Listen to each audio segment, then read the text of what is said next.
कौन बनेगा नेता। नगर निगम के चुनाव पास आने वाले थे।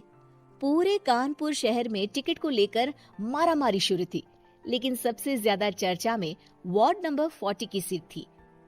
वो इसलिए क्योंकि इस बार वहां की सीट महिला के लिए आरक्षित थी। अब सवाल ये था कि चुनाव लड़ेगा कौन। इससे पहले ठाकुर साहब वहां से पार्षद थे और इस बार उन्होंने अपनी पत्नी सीमा ठाकुर को टिकट दिलवाई और ठाकुर साहब की शान के कारण सीमा जी ने 20,000 वोटों से चुनाव जीत लिया। बधाई हो सीमा भाभी, अब तो आप वार्ड की पार्षद बन गई हैं। अब तो हमारे काम आप ही करवाएंगी। अरे ये तो सिर्फ नाम की पार्षद बनी है, वो तो महिला सीट आ गई, वरना पार्षद तो मुझे ही बनना था। अब भले ही चेहरा इसका होगा, लेकिन पावर तो मेरी ही होगी। अरे वाह भाई साहब, क्या दिमाग लगाया है आपने भी। आइए आप लोग, खाना लगा दिया है सबके लिए। सीमा जी पार्षद बन चुकी थी, फिर भी उनकी एक ना चलती। सारे काम ठाकुर साहब खुद ही संभाल लेते और जहाँ जरूरत पड़ती वहाँ सीमा जी का अंगूठा लगवा लेते। सीमा जी ज्यादा पढ़ी लिखी भी नहीं थी।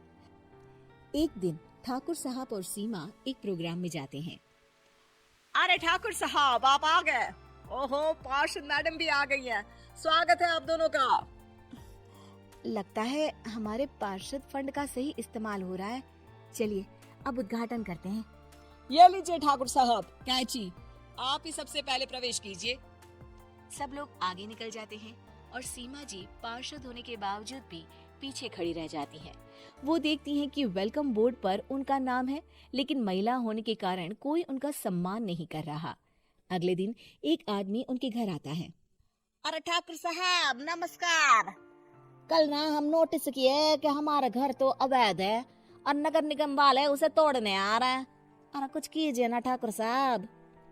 देखो भाई, मैं तो ज्यादा कुछ कर नहीं सकता, पर अगर तुम सबकी जेब गर्म कर दो तो कुछ हो सकता है।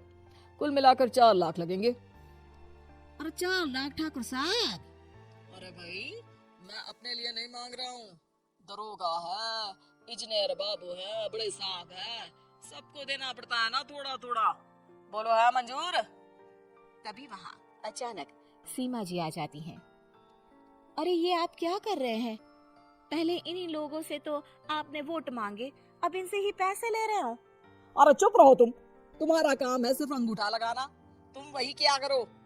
मुझे दूसरे काम तुम मत सिखाओ, समझी?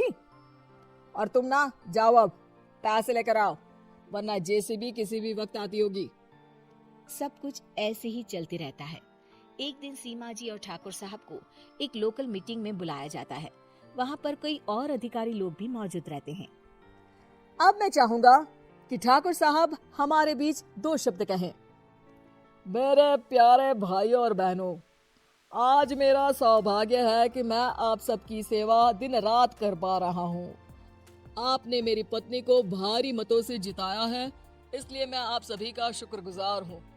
मैं आप सबसे वादा करता हूँ कि हमेशा की तरह हमारे वार्ड में किसी को कोई तकलीफ नहीं आने दूंगा। सभी लोग तालियां बजाने लगते हैं। अब मैं माननीय पार्षद मैडम को स्टेज पे बुलाना चाहूंगा। अपने नाम को बुलाया सुनकर सीमा जी एकदम चौंक जाती है।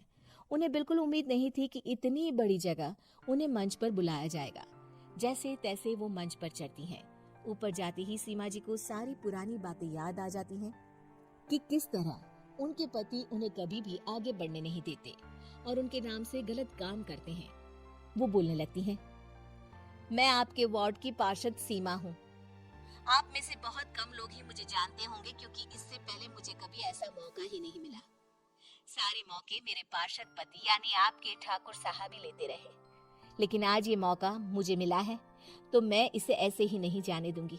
मैं आपको ये बताना चाहती हूँ कि आपके ठाकुर साहब मेरे नाम की आड़ में गैर कानूनी काम करते हैं, जिस पर अंगूठों के निशान मेरे होते थे।